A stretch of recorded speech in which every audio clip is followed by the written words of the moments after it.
আবারও রাশিচক্রে দেখা যাবে আলোড়ন সৃষ্টিকারী ঘটনা।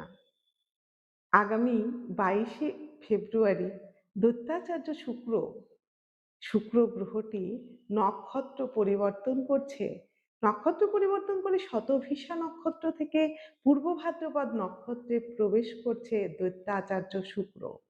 এই দৈত্যাচার্য শুক্র আসলে ধন, ঐশ্বর্য, প্রেম এবং সুখের কারক গ্রহ হিসেবে মানা হয়। এই সুখের কারক গ্রহে যখন নক্ষত্র পরিবর্তন করছে, তখন 12টি রাশির উপরে তো একটি আলোড়ন সৃষ্টিকারী প্রভাব ফেলবেই। তবে 5 রাশির উপরে তার প্রভাবটা একটু বেশি থাকবে। এই 5 রাশির মধ্যে আপনি যদি হয়ে থাকেন, তাহলে কিন্তু আপনি ভাগ্যশালী এবং আপনার ভাগ্যের হঠাৎ পরিবর্তন, আচমকা পরিবর্তন 22 তারিখের পর থেকে পরিলক্ষিত হবে। তাই কি পরিবর্তন হতে পারে?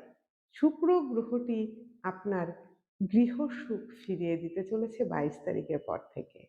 হ্যাঁ, বিভিন্ন সম্পর্কের মধ্যে উন্নতি এবং সোশ্যাল মিডিয়ায় এবং বিভিন্ন মিডিয়ায় আপনি যদি যুক্ত থাকেন, তাহলে নাম সম্মান বেড়ে যাবে।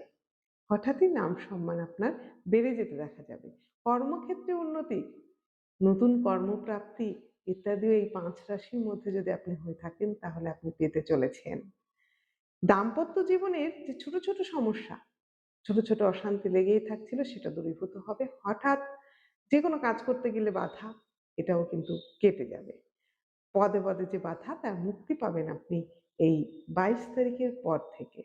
ব্যবসায় উন্নতি থাকবে। আর আপনার শিল্পকর্ম, ক্রিয়েটিভিটি এগুলো কিন্তু বাড়তে থাকবে। যারা শিল্পী, তাদের নাম সম্মান বাড়বে কর্মক্ষেত্রে। তারা অনেক নতুন নতুন কর্মের সুযোগ পাবে। যাই হোক, আপনি যদি এই 5 ভাগ্যশালী রাশির মধ্যে একজন হয়ে থাকেন, তবে এই সুযোগগুলো আপনার জন্য আসতে চলেছে। 5 রাশি কারা? মেষ রাশি, মকর রাশি, মিথুন রাশি, সিংহ রাশি এবং তুলা রাশি। আপনি কি এই 5 রাশির মধ্যে একজন? তাহলে আমার কমেন্ট বক্সে রাধে রাধে লিখে যাবেন। আর আপনার আরো ভালো যদি আপনি করতে চান, তাহলে নিয়মিত হনুমান চালিসা পাঠ করুন। মঙ্গলবার দিন পড়লেও হবে। আর আপনি যদি এই 5 ভাগ্যশালী রাশির মধ্যে একজন হয়ে থাকেন, তাহলে অবশ্যই ভিডিওটি শেয়ার করবেন। সকলে ভালো থাকুন। অনেক শুভেচ্ছা রইল সকলের জন্য। রাধে রাধে।